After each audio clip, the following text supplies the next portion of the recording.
Avui, dia 9 d'octubre, se celebra el Dia Mundial de la Salut Mental i ens trobem a la plaça Universitat per veure un acte de commemoració en el que els protagonistes són totes aquelles persones que conviuen amb trastorns de salut mental. Ara mateix estem veient un panell en el que els participants hi poden escriure reflexions entorn de la salut mental i ens acompanya amb nosaltres Enric Arqués, el president del Fòrum de la Salut Mental, l'entitat que ha organitzat aquest acte. Hola, molt bon dia. Molt bon dia.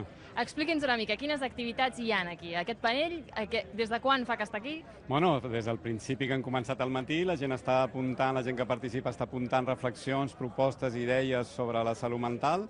Després, més endavant, hi ha un mirall on la gent es fa selfies i els posa un hashtag, el hashtag és Soc el reflex de la salut mental, i la idea que tenim és posar a l'exposició pública de la gent la necessitat de que aquest àmbit de la salut mental i de les persones que conviuen amb un problema de salut mental sigui més visible i que realment es pugui millorar sensiblement la situació que està en aquests moments. Ara veurem aquesta activitat que ens deies dels miralls amb els selfies i mentre anem cap allà per ensenyar-ho, explica'ns una mica. Aquesta activitat està organitzada entorn a l'Agenda Europa 2020, que ens explica tot el que hem fet i tot el que queda per fer.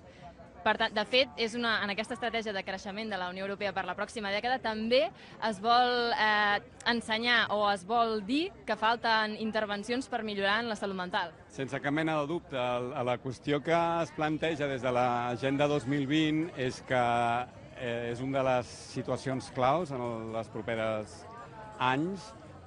Significa un pacte d'avançar sensiblement en 5 àrees molt concretes, que serien la salut mental dels joves i la seva detecció precoç, tot el tema de reduir la inactivitat laboral i el patiment a l'entorn laboral de les persones, també la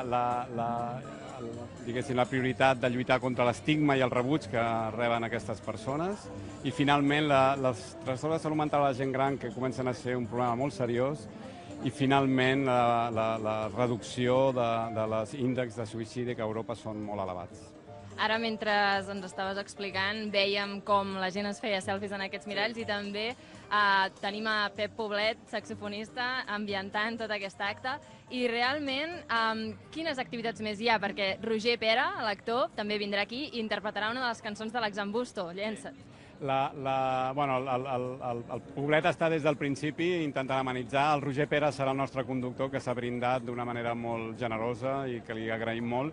I el que farem ara, després dels parlaments, és una mena de selfie gegant des de dalt on hi haurà totes les peces del Tetris. Sí, perquè ara veiem com hi ha moltes persones que porten aquestes peces de colors. Sí, que la idea és que, malgrat les diferències, tots hauríem d'encaixar i tenir un lloc digne, no? I a partir d'aquí es farà una foto, diguéssim, amb el lema de la jornada i es pujarà. Perquè el lema de la jornada és el reflex de la salut mental i, per tant, s'equipara en el joc del Tetris. Sí, d'alguna manera és un joc metafòric de dir que el reflex de la salut mental el que voldrien que fos és que la gent, o que la diversitat de la gent no signifiqués la seva exclusió i que tothom tingués un lloc, no? Un lloc digne.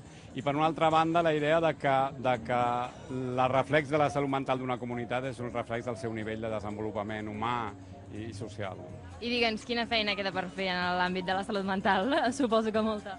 No hi ha molta. Nosaltres, si ens posem, voldríem reduir la inactivitat laboral, voldríem reduir el temps que passa de que les persones comencen a patir i reben atenció especialitzada, que són 10 anys. Voldríem que l'estigma, que és molt intens i provoca molt dolor a moltes persones, es reduís. Efectivament, fa 30 anys que treballem i creiem que tenim feina per bastant temps, però estem igual de compromesos que fa 30 anys amb aquesta millora.